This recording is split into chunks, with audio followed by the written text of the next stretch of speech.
የአዲስ አበባ ከተማ የህግ ማስከበርና የመልካም አስተዳደር ክላስተር የ2018 የእቅድ አፈጻጸም የግምገማ መድረክ አከናውኗል። የአዲስ አበባ ሰላምና ጸጥታ አስተዳደር ቢሮ ኃላፊና የክላስተሩ ሰብሳቢ ወይዘሮ ሊዲያ ግርማ በክላስተሩ በ2018 በጀት ዓመት ለመፈጸም ከታቀዱት ተግባራት ብዙዎቹን በማሳካት አመርቂ ውጤት መመዝገቡን ተናግረዋል። በተለይ በከተማችን አዲስ አበባ ላይ ሰላሟ የተረጋገጠባት ዜጎቿ በሰላም ወጥተው የሚገቡባት የህግ የበላይነት የሰፈነባት ከተማ እንድትኖረን ከማድረግ አንጻር በበጀት ዓመቱ በተለይ በቅንጅት በርካታ ስራዎች ተሰርተዋል።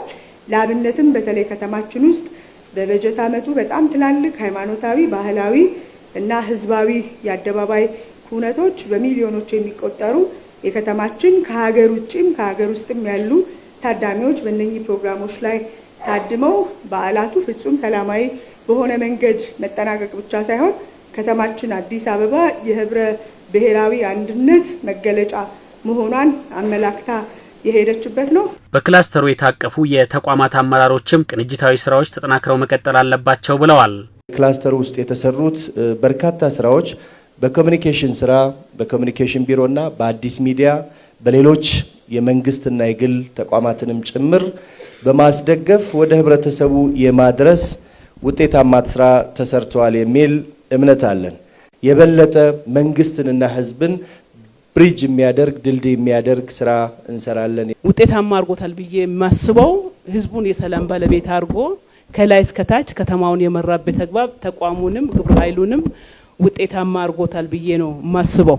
ይሄ ቅንጅት ደግሞ መቀጠል እንዳለበት ቅንጅታዊ አሰራሩ ተቋማቶች በጋራ ተናቦ ላለችንን ከተማና ላለው ህዝብ የምናገለግልበትን ተቋም ለማድረግ ደግሞ በዚሁ ልክ መቀጠል አለበት። መረዳዳት፣ መተጋገዝ፣ አንድ ሆኖ መስራት፣ አንዱ የቸገረውን ላንዱ የተጋገዝን መስራት ምንጊዜም ቢሆን ለውጤት የሚያበቃ መሆኑን ከዚህ ከክላስተራችን የቅንጅት አሰራር እና ውጤት መረዳት ይቻላል ማለት ነው። በቀጣይ የጸጥታ መዋቅሩ ህዝቡን የሰላም ባለቤት በማድረግ የአዲስ አበባን ሁለንተናዊ ደህንነት ለማረጋገጥ አጠናክሮ ማስቀጠል ይገባል ያሉት ወይዘሮ ሊዲያ ግርማ የህዝቡን ሁለንተናዊ ጥያቄ ሊመልሱ የሚችሉ እንዲሆኑ በማስቻል በቅንጅት ውስጥ የተሰጡ ተልእኮችን በማላቅ መፈጸም እንደሚገባ አንስተው ትክክለኛ የሆኑ መረጃዎችን ለማህበረሰቡ የማድረሱ ተግባር አጠናክሮ ማስቀጠል እንደሚገባ ወይዘሮ ሊዲያ አመላክተዋል። ፈንዳሜንታል የሆነ ሪያሊቲን መሰረት ያደረጉ መረጃዎችን በየጊዜው ለማህበረሰቡ ማድረስ